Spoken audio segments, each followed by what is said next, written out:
একটি silicon carbide semiconductor company ভুবনেশ্বরে প্ল্যান্টটা তৈরি হচ্ছে এবং বিশাল আকারে। ভুবনেশ্বর গভর্নমেন্ট এটাকে প্রচুর হেল্প করছে। এই কোম্পানিটির দাম চলছে এখন 215 টাকার কাছাকাছি।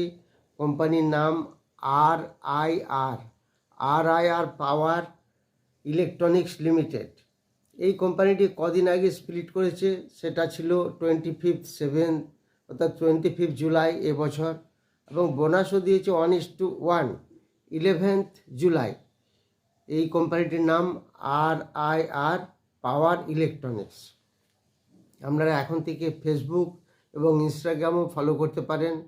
আর নেক্সট নতুন সব ব্যাচ শুরু হচ্ছে, ক্রিপ্টোকারেন্সি, ইকুইটি মার্কেট, অফলাইন এবং অনলাইন। 5 অক্টোবর আপনারা হোয়াটসঅ্যাপে যোগাযোগ করবেন এবং 9 নভেম্বর একটি সেমিনার অনুষ্ঠিত হবে, হোয়াটসঅ্যাপে যোগাযোগ করবেন।